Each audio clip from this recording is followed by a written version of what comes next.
ഇപ്പം ഒക്കെ കോൺക്രീറ്റ് കെട്ടിടങ്ങളായി മാത്രമല്ല വളരെ മനോഹരമായ കെട്ടിടങ്ങളും ക്ലാസ് റൂമുകളും കമ്പ്യൂട്ടറുകളും പഠിക്കാനുള്ള സൗകര്യങ്ങളും പരീക്ഷ ഈ കൊല്ലം എഴുതുമ്പോഴേക്ക് അടുത്ത കൊല്ലത്തെ പുസ്തകം നമ്മളെ കുട്ടികൾക്ക് കൊടുക്കുകയാണ്. ഇത് ഇന്നലെയാണ് നമ്മുടെ സ്കൂളിൽ യൂണിഫോം വന്ന് ഇറങ്ങിയിട്ടുണ്ട്. എല്ലാവർക്കും ഉള്ള യൂണിഫോം നമ്മുടെ ചന്തക്കും സ്കൂളിൽ ഇന്നലെ വന്ന് ഇറങ്ങി. ഞാൻ പറയുന്നത് സൗജന്യമായി യൂണിഫോമുകൾ കൊടുക്കുന്നു, പുസ്തകങ്ങൾ കൊടുക്കുന്നു, ഭക്ഷണം കൊടുക്കുന്നു. നല്ല സൗകര്യത്തോട് നമ്മുടെ മക്കൾക്ക് പഠിക്കാനുള്ള അന്തരീക്ഷം ഉണ്ടാക്കും. ഇതിന് നിലകൊള്ളുന്ന സർക്കാരാണ് നമ്മുടെ നാട്ടിൽ. ആശുപത്രിയുടെ സ്ഥിതി എന്ത്? 9 കൊല്ലം മുമ്പ് നമ്മുടെ സർക്കാർ ആശുപത്രിയുടെ അവസ്ഥ എന്തായിരുന്നു നമുക്കറിയില്ല. 2 റുപ്യാണ് ഒ പി ടിക്കറ്റ്. നമ്മൾ നിലമ്പൂർക്കാരാണല്ലോ. നിലമ്പൂർക്ക് ആശുപത്രിക്ക് നമ്മളിവിടെ പോയി കഴിഞ്ഞാൽ 2 റുപ്യൻ്റെ ഒ പി ടിക്കറ്റ് എടുത്താൽ ആ ആശുപത്രിയുടെ ഉള്ളിൽ ഡോക്ടർ ഉണ്ടോ നമ്മളിങ്ങനെ അറിയണം. ഒന്നാമത് കറണ്ട് ഇല്ല. അന്നത്തെ കറണ്ട് ഇങ്ങനെ വെളിച്ചമില്ലാത്ത കറണ്ടാണ്. ആ കറണ്ടിൻ്റെ ഇടയിൽ കൂടെ ഇങ്ങനെ പോയി നോക്കിയാൽ ഒരു മൂലയിൽ ഡോക്ടർ ഇട്ടുണ്ടാവും. ആ ഡോക്ടർ നമ്മളെ പരിശോധിക്കും, എന്നിട്ട് ചീട്ട് എഴുതി തരും. ഇവിടെ മരുന്നൊന്നുമില്ല, നിങ്ങൾ പുറത്തുനിന്ന് വാങ്ങിക്കൂടിയാണ്. ഇനി നമ്മുടെ സർക്കാർ ആശുപത്രിയിൽ ചെയ്യേണ്ട. നമ്മളൊക്കെ ആശ്രയിക്കുന്ന നിലമ്പൂർ ആശുപത്രിയാണല്ലോ. അവിടെ സൗകര്യങ്ങൾ എന്താ? ഇപ്പം 60 വയസ്സ് കഴിഞ്ഞാൽ ആ ആശുപത്രിക്ക് ചെന്ന് അഡ്മിറ്റ് ആയാൽ അവർക്ക് കിടക്കാനായി മാത്രം ഒരു വാർഡ് നമ്മൾ ഉണ്ടാക്കിയില്ലേ? നിങ്ങൾ പോയിട്ടില്ലേ? നിങ്ങൾ കണ്ടിട്ടില്ലേ? 60 വയസ്സ് കഴിഞ്ഞാൽ അഡ്മിറ്റ് ചെയ്യാൻ ഇപ്പം AC സൗകര്യങ്ങളോട് കൂടി നമ്മുടെ ഹൈടെക് ആശുപത്രികൾ പോലും ഇന്ന് അത്ര സൗകര്യങ്ങളില്ല. ഇനിയിപ്പോൾ അതൊക്കെ നിൽക്കട്ടെ. പണ്ട് നമ്മളെ രോഗിൻ്റെ ഒപ്പം പോയിരുന്ന ആളുകൾ എവിടെ കടന്നുറങ്ങുന്നത് ഇരുന്നിരുന്നു. അതിനോ ആ തിണ്ടുന്ന കൂടെയൊക്കെയാണ് പേപ്പർ വെച്ചിട്ടായിരുന്നു. ഇപ്പൊ നമ്മുടെ ആശുപത്രിയിൽ എന്താ സൗകര്യം? മേലെ റൂമ്, അവിടെ നല്ല ഫാന്, TV, കാണാനും കേൾക്കാനൊക്കെ ഉള്ള സൗകര്യങ്ങൾ. അങ്ങനെ നമ്മുടെ നിലമ്പൂർ ആശുപത്രി മാത്രമല്ലല്ലോ, കേരളത്തിലെ മുഴുവൻ ആശുപത്രികളും അതിന്റെ സൗകര്യത്തോടുകൂടി വർദ്ധിപ്പിക്കും. ആവശ്യത്തിന് മരുന്നും കാര്യങ്ങളും ഇനിയും നമ്മുടെ ആശുപത്രി വിപുലമാണെന്നാണ് പറയുന്നത്. അതിനുവേണ്ടി നമ്മുടെ ഗവൺമെന്റ് എന്താ ചെയ്ത് ചെട്ടിയങ്ങാടി UP സ്കൂൾ ഇപ്പൊ ഇവിടെ പറഞ്ഞു ഒരു അനൗൺസ്മെന്റ് ഇങ്ങനെ കേട്ടിട്ടുണ്ടാകുമ്പോൾ ആശുപത്രിയുടെ വികസനത്തിന് ആവശ്യമായ സ്ഥലം ഏറ്റെടുക്കാൻ പോലും കഴിയാത്താണ്.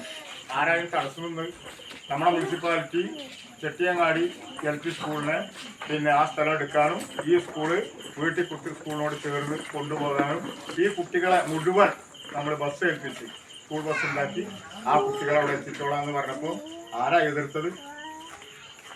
ആ സഭക്കകത്ത് വോട്ട് ചെയ്ത ഒരാൾ പ്രതിദാനം ചെയ്യുന്ന ഡിവിഷനാത്. അതിനെതിരായിട്ട് ഇത് കൊടുക്കാൻ പാടില്ല. എന്നിട്ട് ഓരാണ് ചങ്കൂട്ടിച്ച് പ്രസംഗിക്കുകയാണ്. എന്ത്? ആശുപത്രിയുടെ വിപുലീകരണം നടക്കില്ല, സ്ഥലേറ്റെടുപ്പ് നടക്കണില്ല, ഇതിന് പാരവച്ചോല്. എന്നിട്ട് നമ്മളത് നടത്തി, നമ്മളാ തീരുമാനം എടുത്തു, ഗവൺമെന്റിൽ കൊടുത്തു, ഗവൺമെന്റ് അത് അപ്രൂവൽ ആയി. ഇനി 1 കൊല്ലം കൂടി ഈ സർക്കാരിനുണ്ട്. അപ്പൊ നമുക്ക് എന്ത് സംഭവിക്കും? ആ 1 കൊല്ലത്തിനുള്ളിൽ ഈ സ്കൂളിന്റെ സ്ഥലം നമ്മൾ ഏറ്റെടുത്ത് ഇനി അവിടെ വരാൻ പോകുന്ന എന്താ? 30 കോടി രൂപ ചെലവിൽ അമ്മയും കുഞ്ഞും എന്നൊരു ആശുപത്രിയാണ്. ആർക്കാണ് സൗകര്യം? നമ്മുടെ സൗകര്യമാർക്കാണ്. ഒരു കുട്ടി ഇപ്പോൾ നമ്മുടെയൊക്കെ മക്കളും മരുമക്കളൊക്കെ ഉണ്ട്, പ്രഗ്നന്റ് ആയി എന്ന് ഡോക്ടർ സ്ഥിരീകരിച്ചു കഴിഞ്ഞാൽ അവിടെ നിന്നിട്ട് വിളി തുടങ്ങി. ആശാ വർക്കർമാർ അതിന് ബന്ധപ്പെട്ട ആളുകൾ വിളിക്കുന്നു, ആവശ്യമായ പരിശോധന നടത്താൻ നിർബന്ധിക്കുന്നു, പരിശോധിക്കുന്നു.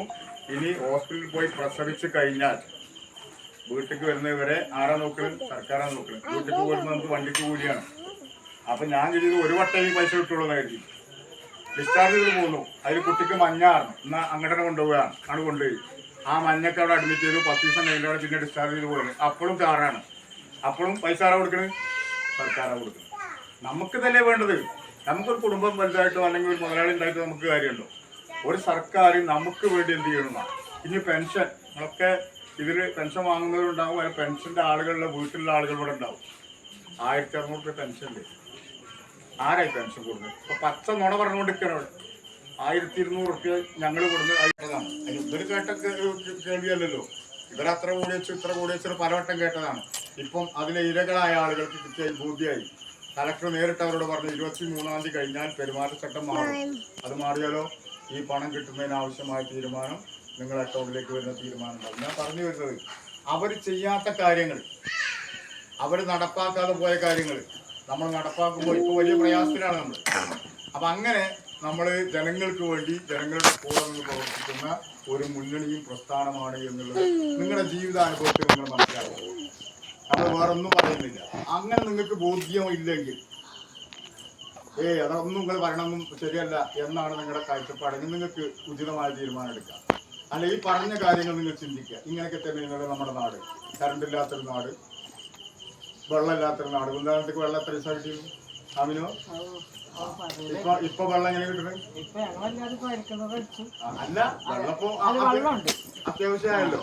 അപ്പൊ ഞാൻ പറയുന്നതല്ല, അപ്പൊ വെള്ളവും വെളിച്ചവും വീട് ഇപ്പൊ ലൈഫ് വീടിലൊക്കെ ആയിരക്കണക്കിന് പാവങ്ങൾക്കല്ലേ വീട് കിട്ടിയത്, സൗകര്യങ്ങൾ ഉണ്ടായത്. ഞാൻ പറയുന്നത് അപ്പൊ നമുക്ക് വേണ്ടത് ഒരാളുടെ സൗകര്യമല്ല, ഒരാളുടെ വളർച്ചയല്ല. നമ്മൾ ഒന്നായിട്ട് വളരണം, നമ്മുടെ നാടാകെ വളരണം, നമ്മുടെ മക്കളൊക്കെ വളരണം, നമ്മുടെ മക്കൾക്ക് നല്ല ജോലി ഉണ്ടാവണം, നമ്മുടെ മക്കളും സന്തോഷത്തോടെ ജീവിക്കണം.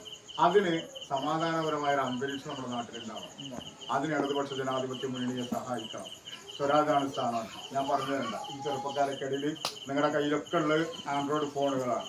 ആ ഫോണിൽ യൂട്യൂബ് തുറന്നാൽ നാട്ടിൽ നടക്കുന്ന സകലമാന വിഷയങ്ങളോടും തികഞ്ഞ രാഷ്ട്രീയ ബോധ്യത്തോടുകൂടി സംസാരിച്ചുകൊണ്ടിരിക്കുന്ന ഒരു യുവ നേതാവാണ് സ്വരാജ്.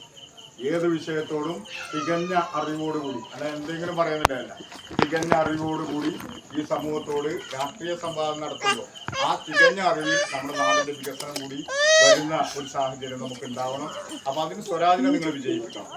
നാളെ നമ്മുടെ സ്വരാജ് വരികയാണ്. എത്ര മണിക്കാ വരുന്നൂടെ? ഈ അയ്യാറുവല്ലേ ഇത്? എവിടെയാണ് നാളെ തീരുന്നത്? സ്വരാജ് വരുന്നത് നാളെ? അല്ല ഇവിടെ വരുന്നുണ്ടോ? അങ്ങനെ ഒന്ന് അപ്പൊ നമ്മുടെ സ്ഥാനാർത്ഥിക്ക് വോട്ട് ചെയ്യാനാണ് നിങ്ങളെ കാര്യം. നിങ്ങളോട് വോട്ട് അഭ്യർത്ഥിക്കുന്ന യാതൊരു അർത്ഥമല്ല. നിങ്ങൾ ചെയ്യാൻ തീരുമാനിച്ചവരാണ്. നമുക്ക് ആരെ വോട്ട് വേണം? ഇതിലേക്ക് വരാതെ നമ്മുടെ അപ്പുറത്തും കിട്ടുന്ന സഹോദരങ്ങൾ അവരോട് നിങ്ങൾ പറയണം. ഇതാണ് കാര്യം, ഇതാണ് അവസ്ഥ. ഇവിടെ യാതൊരു പൊലിപ്പും നിങ്ങളൊന്നുമില്ല. നമ്മളെപ്പോലെ പാവപ്പെട്ട ഒരാളാണ് മത്സരിക്കുന്നത്. നമുക്ക് വേണ്ടി എന്ത് ചെയ്യാനുള്ള എല്ലാ ബോധ്യവും ഉള്ള ഒരാളാണ് മത്സരിക്കുന്നത്. അപ്പൊ അയാൾ ജയിപ്പിച്ചാൽ നമ്മുടെ നാടിന്റെ കുതിപ്പ്, വികസനം ഒന്നുകൂടി മുന്നോട്ട് പോകും. അതിന് സഹായകമാകുന്ന രൂപത്തിൽ നിങ്ങൾ അരിവാൾ ചുറ്റിക നക്ഷത്രത്തിൽ സ്വരാജിനെ വോട്ട് ചെയ്യണമെന്ന് നമ്മുടെ എല്ലാ ആളുകളോടും നിങ്ങൾ കണ്ട് പറയണം.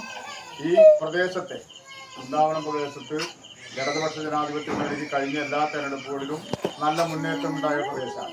ആ മുന്നേറ്റം നിങ്ങളൊക്കെ തന്നെ നടത്തിയില്ല, വേറെ ആരും പുറത്തുനിന്ന് ചെയ്തൊന്നുമല്ല. അപ്പൊ ആ ഗൗരവത്തിൽ നിങ്ങൾ ആ കാര്യങ്ങൾ ഏറ്റെടുക്കണം. ഈ ഗവൺമെന്റിനെ